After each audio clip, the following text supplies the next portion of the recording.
Hey, Brandon, thanks for taking this time. Great. It's going to be another great episode about real estate investing, especially the BRRRR strategy. So if you could please tell us a little bit about yourself and what you do. Yeah, for sure. Well, thanks, Anthony, for having me on. My name is brandonrabe. I'm a high performance coach. I'm a real estate investor. I'm a real estate mentor, public speaker. I still work a full-time W-2 job, right? Awesome. I got two small kids. I got a 1-year-old and a 3-year-old. So that's almost like a full-time job. And I also volunteer at my local church. We do, me and my wife, we do photography and videography over there. Awesome, which I guess goes back into the camera we were talking about before we started recording. Yeah. So tell us about a little bit about how did you get started in real estate? Yeah, I was interested in real estate for quite a while, like back when I was in high school, right? I thought it was a cool, neat idea to have rental property, to have that kind of freedom, to have cash coming in. But my circumstances at the time didn't really allow me to do that, or I couldn't fathom it, right? And I set it on a side for probably more than 10 years. I just focused more on living an average life, right? Going to school, getting a job, starting a family. Nothing wrong with that though, right? But that's kind of what I focused in more on. And when our first daughter turned 1 year old, that's kind of where I realized, like, man, I really want to spend time with her. I want to spend time with my wife. How do I get more time? What do I need to do? And that's when I revisited real estate investing, So I started reading books, listening to podcasts, going to different meetups, just kind of diving into the real estate community, getting to know a little bit more of how to do it. What does it look like? What does that involve? So that's how I got started. Okay. Yeah. What was your first deal? My first deal was a single family, right? It was a single family out in the Midwest. So I'm in Honolulu, and the market here is crazy. I mean, the price points are really high. Yes. Right. We're already talking about $700,000, $800,000, $900,000 homes, So I'm investing out in the Midwest, right? So specifically that I'm in Kansas City, Missouri. Okay, gotcha. Yeah. And but before I even got that first property, and right after I started diving into the podcast and books and meetups and everything, I got to a point where I really needed something to push me to the next level, right? I'm sure a lot of people, that's where you start off, with the free stuff, whatever's online. Yes. But for me, there came a point where it's like, I'm just hitting this wall and I can't break through. So for me, what helped me break through was working with a mentor, working with a coach who really had what I wanted, was already doing real estate full time, was in Kansas City or investing in Kansas City. So really seeking guidance from a mentor. And that's really what helped me get to that first property. Gotcha. Probably a month or 2 months or so working with a mentor. That's helped me move over and purchase my first property. So was that a BRRRR, or it was just you bought it as is? That first one was, there was a tenant in place, and in our little circle, we like to call it a hybrid BRRRR. So BRRRR is still the strategy, but the R's are just in the different order. Correct. Yeah. So this one had a tenant in place. They took care of the property, didn't need a whole bunch of rehab or anything really, but they were selling at a discount. So that's really what attracted me to this first property. And 6 months after that, we went through the refinance, and the renter is still there to this day. It's still cash flowing and hasn't caused any major problems. So what made it a hybrid BRRRR is the fact that you rehabbed it as the tenants in there. So basically the rehab R is deferred until they leave. Okay. And to this point, they haven't left yet. And it's been producing since day one. Okay. Or performing, I should say. Yeah. Okay. So you bought it at a discount price because of the repairs that's probably needed, but it's still livable. Still livable. But in this particular case, the seller was just looking to offload it. Okay. And what's unique too about this first property was, on paper, it was a 2-1, but the seller had converted the garage into a 3rd bedroom. Okay. but they're selling it as a 2-1, but in reality it was a 3-1. Awesome. Yeah, so that's why I was able to get it at such a discount. And then you bump up the rent because now you're renting it as a 3-1. Correct. Yep. Okay, Kansas City, Missouri.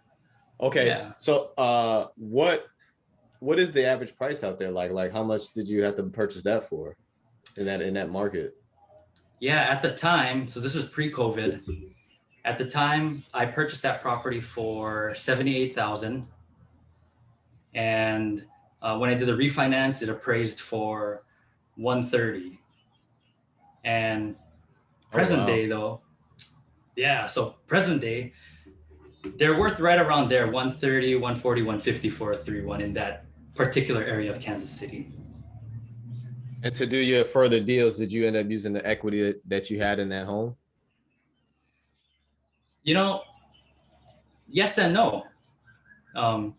So if we could rewind back to when I first started, Yes. when I got started in investing, I didn't have a bunch of money. You know, I think I probably had 10 grand to my name when I started investing, right? And it was the leverage of other people's money that really got me going for that first property. And I just continued on for the second and the next one and the next one because it worked for the first one. So as far as using the equity from that first property, not necessarily, only because I still had to wait for the seasoning period of the 6 months, to get it back. Yeah. Yeah. And that's something similar to what I plan to do.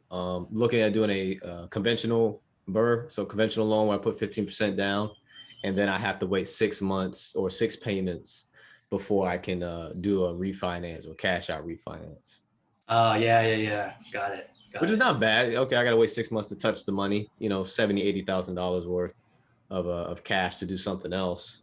So it allows me to do a bunch of. But do you feel like with single family homes, people are more than likely to stay there long term versus apartments? I think so, right? Especially if they got young kids and they don't want to move them around, change different schools. You know, I can definitely see them staying there longer than an apartment building or, maybe something smaller, right? Yeah. So yeah. What was the what did you probably get the most out of with that first deal? What was the biggest lesson you learned? Oh man, it was super scary, man. Like, jumping in. I mean, first of all, it's out of state. I'm investing in something that I've never visited Kansas City. I've never seen the property in real life. I mean, that was a huge step in itself, right? So it's just kind of overcoming that fear and realizing that, hey, this is possible. I can do this. No, yeah. Right. So that first property, I think, really just gave me the confidence to. How did you? What was your vetting process for a property manager? So this one, again, so I was working with a mentor, and he gave me a couple referrals of property managers to reach out to, and just one in particular really stood out. So what I like to really remember is this phrase, right? How you do anything is how you do everything. So with this particular property manager, I mean, he was on it. He would email me promptly. He would answer my phone calls. He was available. He answered all the questions that I had. And this is before we even signed anything, right? I'm still trying to feel out who I'm going to work with. And they were just really made me feel comfortable and confident that they would be able to manage the property. So, gotcha. Yeah, because, I mean, I'm not paying them anything, but here they are, doing all these things, going above and beyond for me, right? So that's really what led me to this particular property manager. And sure enough, in the last year or so of us working together, they're always delivering. They're always helpful, very communicative. And just being out of state, that's a real big one for me too. Having good communication. Yes. No, yeah, you're right, because you're over 3,000 miles away, probably about 5,000 miles away, different time zones. And to have a property manager that is reliable and communicates often, I think is a hot commodity. You'll hear a lot of real estate investors, they'll say, you lose money when you have a property manager. You're better off just, manage it on your own. But I do believe if you find one that finds it to where it's their, their fiduciary responsibility to, help you out, then you got a gold mine. Now you can start working on other things. Right, right. Yeah, exactly. You can focus more on a different aspect of your business instead of trying to deal with the tenants and do whatever they're complaining about, right? So, yeah, absolutely. So I have a question for you. So you said these guys are long-term tenants, and I forgot to ask you too. How long have you been real estate investing for? Since 2019. Okay, so you started when I started actually, which actually was actually a good time in comparison to now, as far as how much the prices have gone up. I think that was like the Yeah. last good year before things started kind of getting crazy. Um, Yeah. do you what's your process? What's your beliefs on rents? Do you increase annually? Uh, what is your thought process on rents? Do you kind of go with the market, or if it's a loyal tenant, you try to keep the rent the same? If it's a loyal tenant, then I do want to increase it every year, even just a little bit, right? But it depends on the situation. I know for another property, this guy, he took care of all the repairs. He, you know, he kept the place clean as if it was his own, right? So the previous owner charged him really low under market rent, and I can understand why. But if I'm doing the whole rehab, I'm putting in a new tenant, I'm gonna try and get market rent. Gotcha. And yeah, right, because it's brand new, pretty much, right? Kitchen, counters, bathroom, everything should be pretty brand new. So I feel that would warrant a market rent, if not close to it, depending on the time of the year too, right? Awesome. Do you provide like incentives if people extend their lease for a long period of times? What's your relationship like that with with your property manager to your tenants? Yeah, I haven't come into a situation like that yet where I had to offer an incentive, um, but I'm open to it, depending on whatever my property manager would recommend.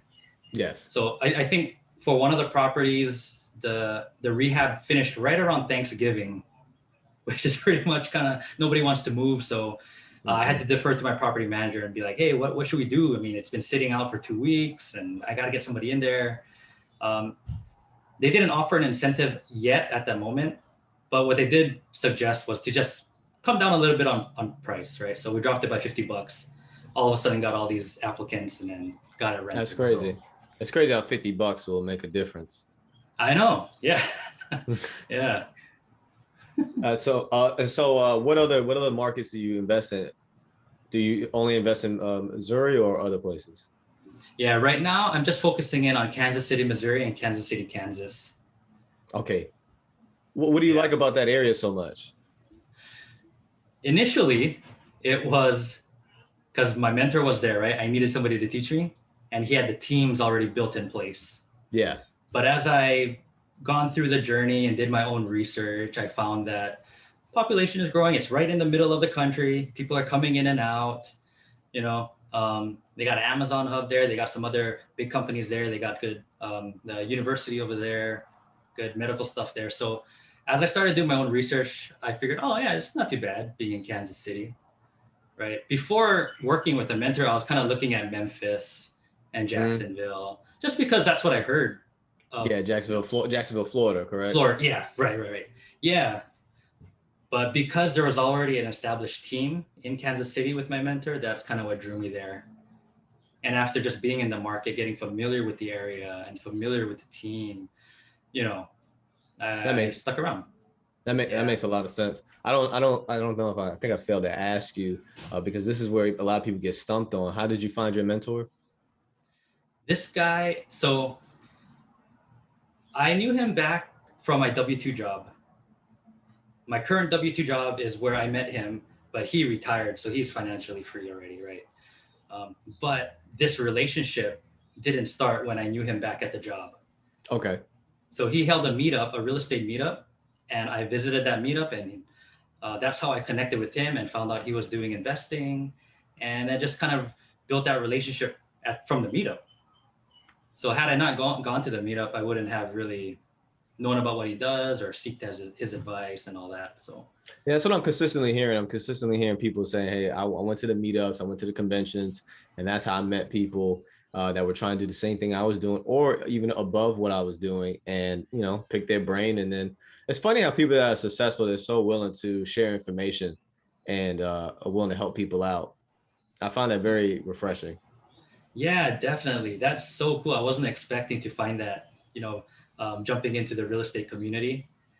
When I first got on Bigger Pockets, I introduced myself and all that. And all of a sudden, all these local people in Hawaii, like, hey, we should go have lunch. We should go grab coffee. And it's like, wow, this is weird. I mean, yeah, sure, I guess. Yeah.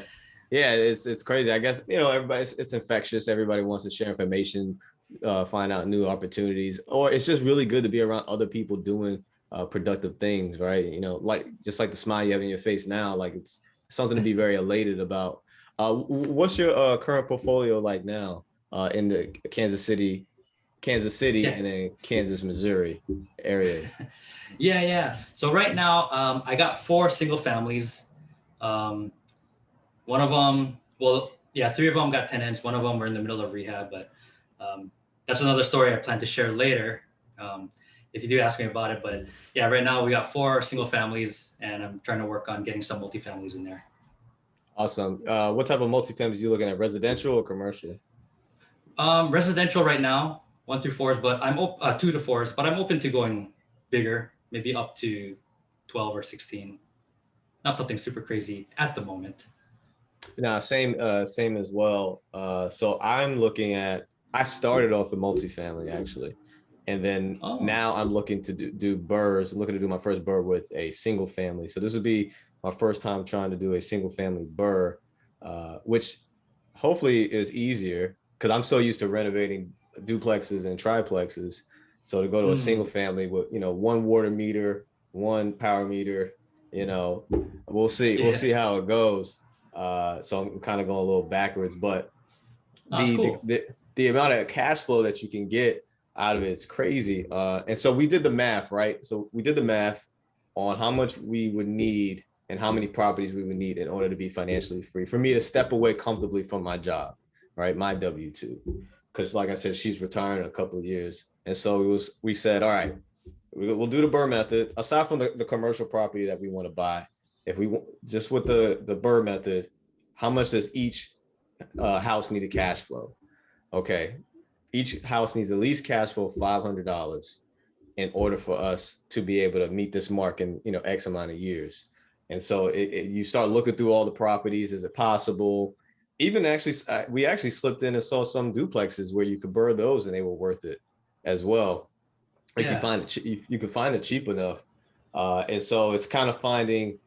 That's why I like the BRRRR method because it's the cash flow, obviously the headache, right? Or the work you have to put into it, but nothing great comes out of, easy, Right. right? So that's the Yeah. part about it that I feel like validates this process. And by the way, BRRRR is buy, rehab, rent, refinance, repeat. So for those that we didn't explain it earlier. So with that process, I think that's what validates it even more because you have to put in the research, you have to run your numbers, you have to find a good team, and then it will pay off in the end. Worst case scenario, worst case scenario, you're breaking even from rent and your mortgage, but you still got probably 70 grand in equity. Right. Yeah, exactly. And that's what I like about the BRRRR process. You know, um, you can't really lose. You just end up holding it longer, make back whatever you left in if you end up leaving something in, right? So yeah, and you get that experience, right? Compared to buying a turnkey or going through the whole BRRRR process. With the turnkey, you don't necessarily know the quality of work that was done. You may not have vetted the tenant or done all that. You just kind of inherited them. So with the BRRRR process, at least you know every step of the way the quality of product you got, No, yeah, so you you're can be right. confident. Yeah, How yeah, was it with the contractors dealing with them as far as with your birds, especially with being so far away? yeah. So the first one I worked with, perfect, right? Great Awesome. communication, um, great product, everything. Was also a referral from my mentor. So yeah, that one was perfect. Another contractor I worked with, um, not that great, right? What happened? Oh man, let's see. So okay, so ultimately what happened, he just walked off the job, right?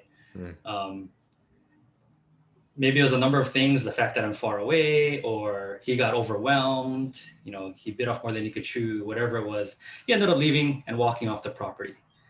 And I had friends in the area that happened to um, that walked it for me, or at least visited the property to kind Yeah. of check up on it. Ceiling fans were all left on, lights left on, the door was left unlocked, and I don't know how long all those things have been going on. I mean, Yeah. I got my electric bill, and then yeah, sure enough, yeah, it's probably been on That's for a what was while, but happening. yeah, yeah, and he wouldn't respond. So it was good for like the first 4 to 6 weeks of rehab. Very communicative, sending me pictures almost every day, calling me. I mean, really, really good stuff. So my hopes were high.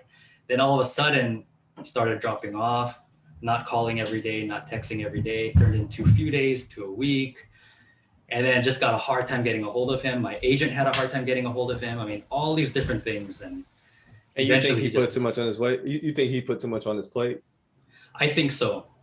I think so. And the few times that I did get a hold of him on the phone, he had mentioned that he was feeling overwhelmed and he wasn't expecting to do this amount of work, right? What happened was, so we went into the property with the floors being sloped, Yeah. and he suggested that we just go underneath, throw a couple jacks up under there, and lift up the floor joists. Yep. Close on our property. He gets into demo. I think second or third day of demo, rips up the subfloor. There's no joist there to jack up. Basically, termites ate through it all. Oh You know, wow. yeah. And more demo revealed more termite damage in the walls, right? And so that I don't think he was expecting that much work, right? We went into it just doing flooring, paint, kitchen, bath, cosmetic stuff. Was did you do an inspection prior to purchasing? I didn't have a home inspector inspect it. I just had a couple of GCs walk it to give me bids. Okay, gotcha. But in that, so I was a second buyer, right? Somebody else fell through, and they did a home inspection and they did a termite inspection. And the termite inspection didn't say anything about termite damage. Oh wow. Yeah, so I don't know what happened there. Um, but yeah, and then in the home inspection, it was just typical stuff, things that you don't really necessarily need to be concerned about. No, yeah, yeah. Yeah, Well, especially if for some places. So I found it hard when I was trying to buy a property to BRRRR. It was an abandoned home, and so usually abandoned home, there's no running electricity, there's no running plumbing, and so there you are limited on what you can inspect. You are kind of running a little blind unless you get a plumber in there that's going to crawl underneath the house and check everything. But right, right. there is a risk and that's why they always mention probably have an extra 5 or 7 grand extra on the side just in case when you bust up a wall, there's a skeleton and you're like, wow, okay, have to go into the reserves for this one. Right, right. Yeah, and going into it too, because I haven't worked with this contractor, um, his bid was considerably low. So I had built in my own contingencies on top of that. But just unfortunate, he just bit off more than he could chew. I think the small solution to that is just, hey, like, because this has happened to me. Man, I'm not even lying, man, probably 5 or 6 times in the last 2 years where contractor just walks off, stops talking to me, and in the middle of a job, they have to finish some pieces of the job, and I never understood why they do that. And they continue to get work because nobody's really reporting them, like, or leaving bad reviews on Yelp or anything like that. But which is why on some big jobs, I'll just go to a big company because at least I know I can call somebody to get it fixed. Small end jobs, I have no problem with that one man job, but I Yeah. just think it's highly frustrating. Like it literally just happened to me last week. Last week I had a toilet that needed one of my toilet tenants needed a toilet replaced. Guy came there, assessed what was wrong, told the tenant he was coming back, never came back. Oh And man. I called him, he's not answering his phone. Mind you, and he just did a painting job for me. He did like a $1,200 paint job for me. So I was like, all right, well, I'll give him more work. He did okay with his team. And now I can't ever hear from the guy. And he was actually a referral from somebody else that I trust too. So it's just so crazy. Like, I don't like stuff like that, because how do you intend to keep up with business? You keep doing that to people. At least refer me to somebody else. So if in your guys' case, hey, I built for more than that you, but I have another guy that I know that does good work and he could finish the job for you. Right. Yeah. You know, and it's so funny too, because in my conversation with this contractor, he always was emphasizing um, karma and wanting to make sure he does good work because he doesn't want anybody to say anything bad about him and so forth. So I was like, oh, perfect. Yeah, cool. Yeah. But just didn't work out that way, you know? So I don't know what happened to him. I don't know where he went, but You never could find them, man. yeah. I've yet to, by mistake, run into any of them yet. But I hope I can. Yeah. I had some words. I really had some words like, man, come on, man, just do good business. Just do good business, right? Right. And like you said, you know, I mean, we get it if you can't finish the job, but at least refer us to somebody else, or, you know, close that door, right? Like, yeah. So how were you able to finish the job? Did you revert back to the old guy that you used from the first property? Yeah. So I went back to the old guy to give me a bid. And for that particular deal, it just didn't work for me anymore. You know, with the costs of materials rising and him having to redo the work that the old contractor did. Yeah. Because the work that the old contractor did do was all wrong. So it's basically doing the whole job over again. So it just didn't work for me to continue the deal, you know. So what happened was, like I mentioned, I'm also a real estate mentor. So I'm working with somebody who I'm able to then help him get started with his rental portfolio. Okay. And even though I'm passing it off to him at a huge loss for me, when I look at it from an abundant perspective, I mean, yeah, I remember when I was getting started, I needed somebody to give me a leg up, needed somebody to guide me, whether that was a lender or my mentor or whoever it is.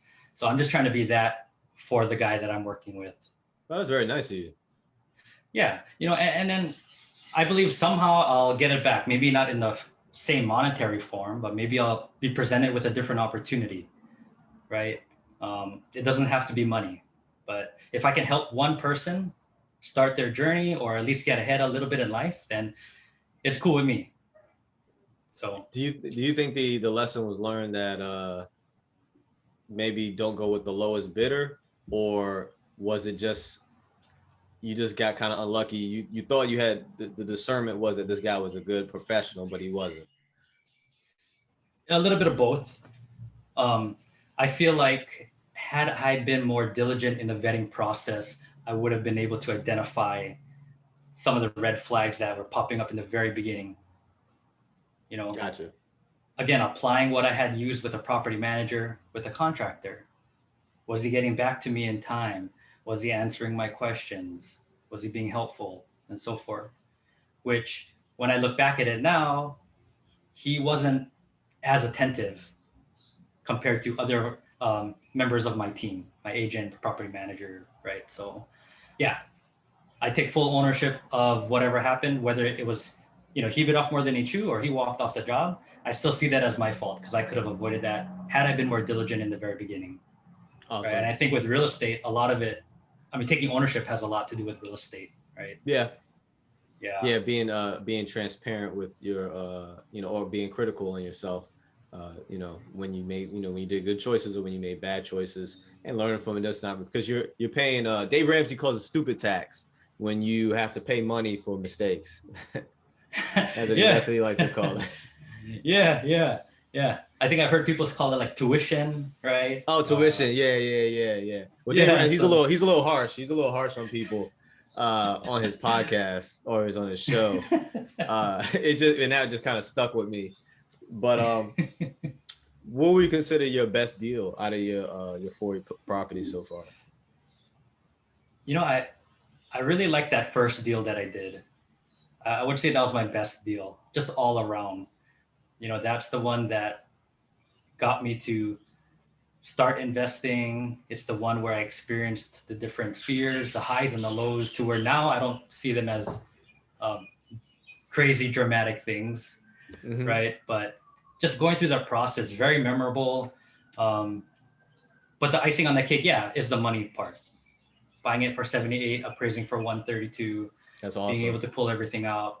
Yeah. And the tenant, it's been performing since day one. The rents are under market at the moment, but I don't gotta have any money in the deal, right? So It's yeah, yeah, it's okay. Yeah. yeah, it's okay. So I would say that's my best deal so far. We got a couple things in common, man. We both started in 2019. My first deal was my best one to date as well. Uh, Currently, the mortgage is 950, but the total rent is 2,500. And so I was able to really Nice. make out on that one, thanks to inflation, thanks to increased rent, and thanks to a really generous seller. I think he was of the understanding that I was a new investor, and I was very honest with him. He was very honest with me, and I got the home inspected. It was a triplex. I got the home inspected, and he noticed, or I noticed, the inspector noticed that there was missing copper in the HVAC system.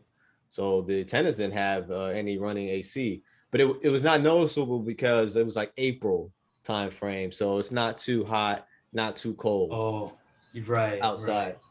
And so thank God, because it gets really hot over here. It was like 95 the other day.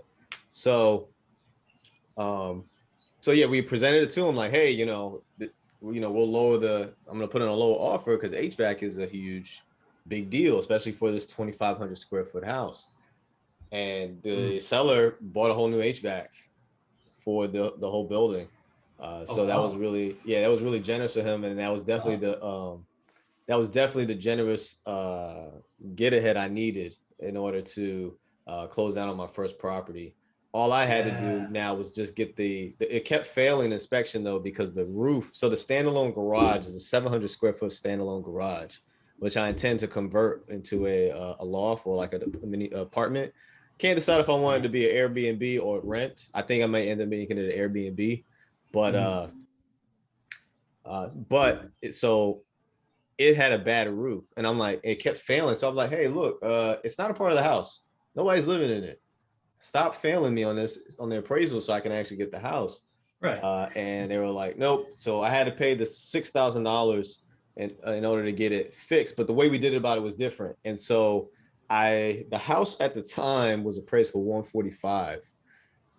Mm. We agreed on 139. So I used the equity in the home to the other $6,000 in the equity to take care of uh, the repair of the roof, and we paid the contractor at closing.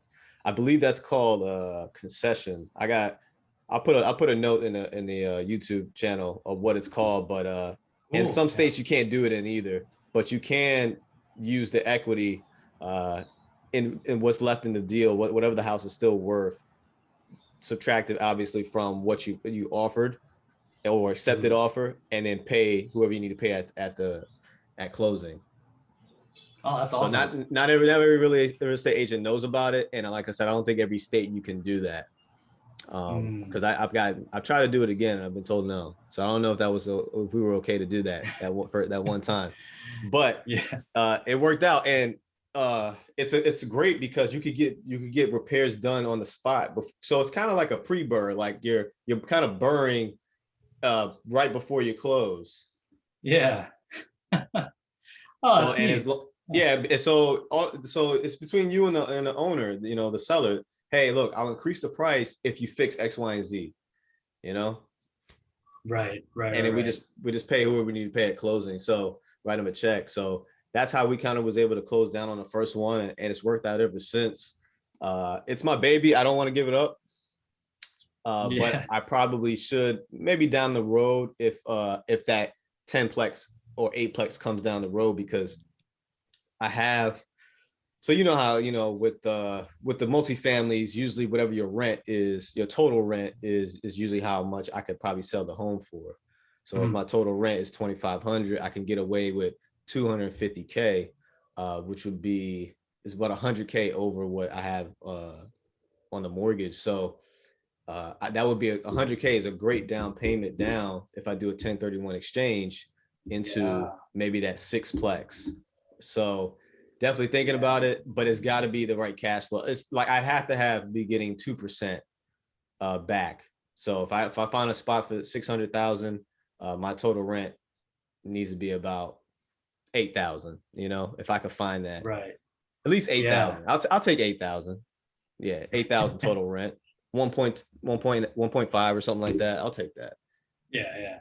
That's awesome.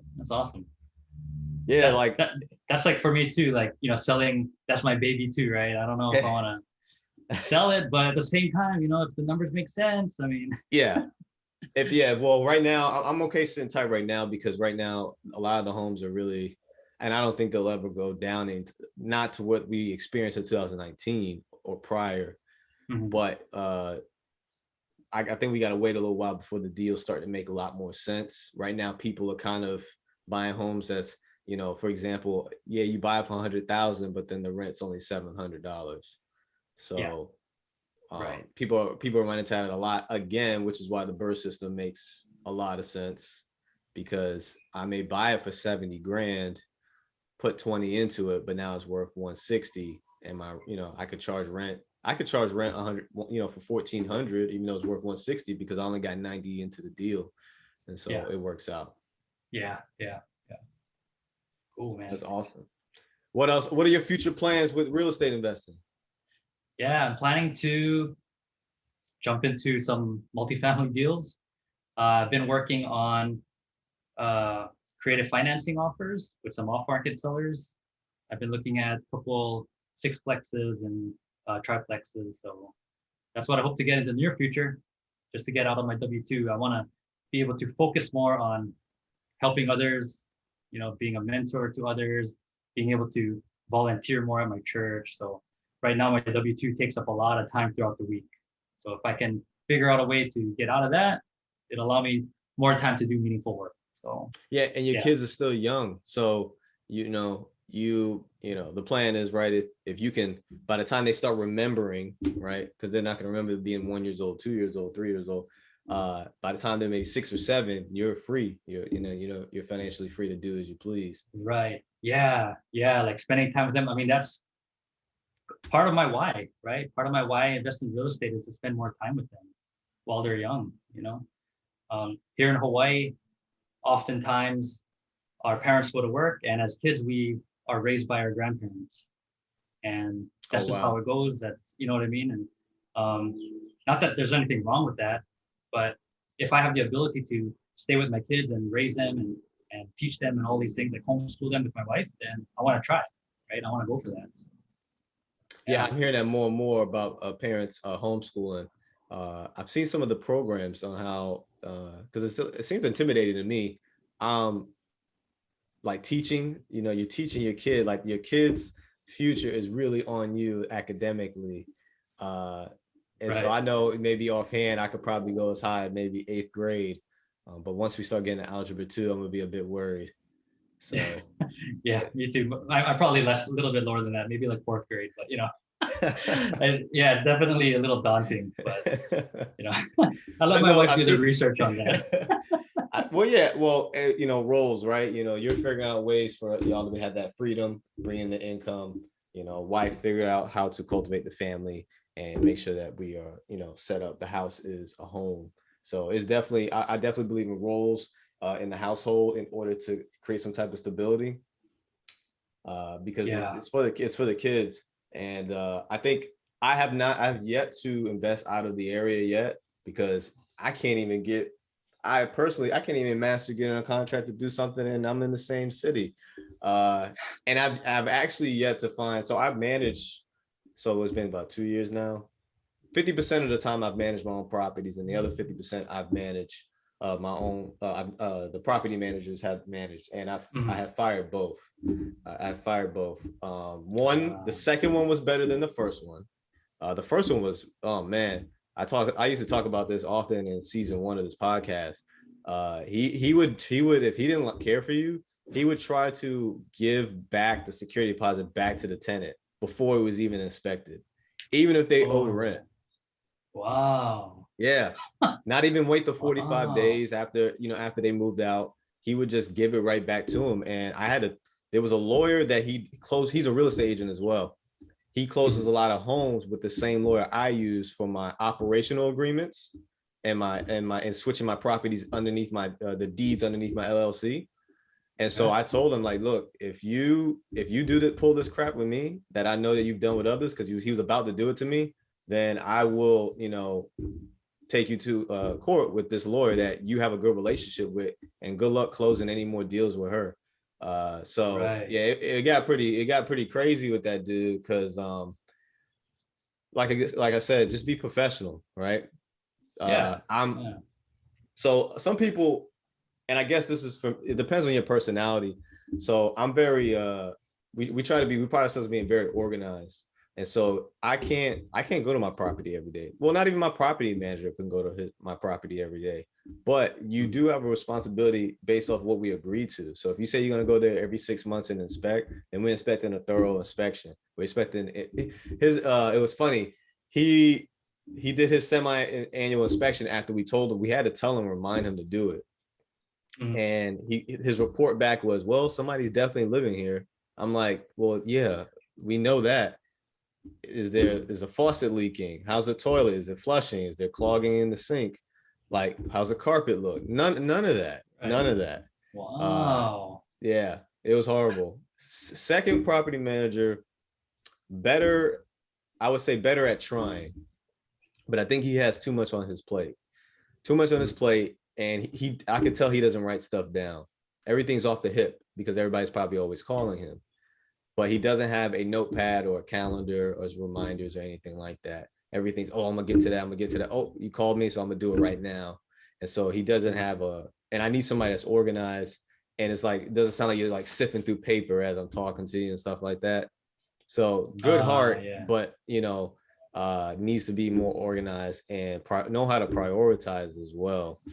But it was definitely a better experience. Didn't have to worry about him screwing me financially. Thank God I don't have to worry about that, because it sucks having to try to think ahead of somebody that's trying to find some ways to hurt you. It's exhausting. So it is exhausting, right? Because I'm sitting there bracking my brain like, okay, how can I protect myself? And so this time we're going back to managing our own properties through Build'em or Build'rem. We're going to use that portal to try to see how that works for us. In the meantime, while we vet out another property manager, probably for like another year, I'll manage my properties on my own again. I don't mind it. I have a fake phone number that I set up for them to text me through, so they don't have my personal number, and then they can mail the checks to our PO box. And then we have template letters as well to mail out for rent increase, or you're gonna lease renewal, stuff like that. So we kind of built a little bit of a process because I don't want them to hit me up calling my normal phone, and I don't want them with my personal address either, because I haven't had the best experiences with some tenants moving out and stuff. So I don't want no drive-bys. But it's been a fun experience. Like, I'm not, even in some of the frustrating moments, I haven't felt like I want to quit. I feel like there's definitely big opportunities, a lot of money in it, but it's not meant to be easy. But it's been a fun ride so far, especially pandemic. The pandemic portion was definitely interesting and crazy. How did it affect you? Yeah, no, I mean, I wanted to give up, man. I was like, what in the world did I get myself into? But through the process of investing, I came across personal development. And I think personal development, I mean, I just dove into it, really increasing personal growth. And that, coupled with my mentor just pushing me, got me through, I think right in the summertime or ending of summer of 2020, we ended up, that's when I locked up 2 deals at the same time. To now, it's like, it's not a big deal. But at the time, it's like, how do I deal with 2 properties in escrow and all these different timelines, right? And awesome. And everything. But no, I mean, I can say 2020 was probably my best year. That's awesome, especially during I understand, pandemic. Right? Yeah, but and I understand for some people it may not have been right, just health wise and so forth. Um, but thankfully, it depends on your perspective. But thankfully, I choose to see it as a great year for me in growth, personally, relationally, um, portfolio, so forth. I mean, yeah. So initially, the pandemic kind of deterred me, but just being surrounded by good people, the right people who are going to encourage me and all that, that's really what got me through it. And then it Yeah. being a really, really good year. Yeah. That's awesome because yeah, having a good team and having a good support system, uh, you may not be able to be as successful as if there was not a pandemic, but you can definitely still move forward and progress. Yeah. Yeah. There's that line, right? Things happen for us, not to us. So Okay. the, you know, the setbacks that may have happened to people in 2020, at least for me, I choose to see it as that happening for me. I needed to go through that, whatever those things were, so that I could be here today, be the investor that I am, the personal development coach, the real estate advisor, all those things. I needed to go through all that in order for me to be who I am today, right? So I like to look at it that way. Things happen for me, not to me. Nah, I love that, man. And so I wanted to touch on this, my last question. Just go a little bit more in depth, man, as far as your why. You all you like to say is your rich state of mind, so that the audience can hear that in closing out. Yeah, sure. So I'm sure when you talk a lot to investors, they get into real estate because they want freedom or they want more time with their family, or whatever it is. Because for me, that's what I started off with. I wanted more time with my daughter and my wife, right? I wanted freedom. But as I really dove into personal development and did different things, I identified what my real why was. And what I discovered what my why is and why I invest in real estate, why I'm helping people, is because I don't want people to feel unloved, uncared for, and forgotten. And that's because when I was growing up, those are all the things I felt like as a kid. I felt unloved. I felt forgotten. I felt uncared for. And just realizing that I don't want others to feel that way when I'm working with them or when I'm speaking with them or when I'm in their company, that's what drives me to invest in real estate. That's what drives me to do what I'm doing to help others, to like passing off that deal to the guy that I'm working with, right? Yeah, It's I think not that's so about the money. beautiful, man. That's awesome. Yeah, like it's not about the money. It's about helping him get started, right?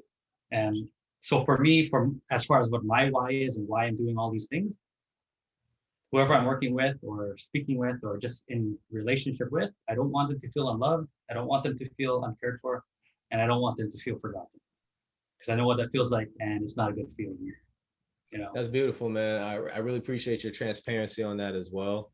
And where can people find you at? Yeah, so I'm on Instagram at Breaking Rhythm. So Breaking Rhythm is kind of like my personal development coaching business. I'm also on Facebook. You can find me at Brandon Rabe. It's BRANDON, and Rabe is RABE. And I have a website, breakingrhythm.com. So awesome. Definitely, yeah. We'll put all that all the links in the description below of the video and the podcast on the audio version, so people can check this out, man. You'll be episode 59, I believe. So like the one episode before season 2, or the end of season 2. Cool. But awesome. I'll let you know when it comes out, man. I appreciate your time, man. It's been great. Yeah, no, thank you for your time too, man. I appreciate this. It's awesome.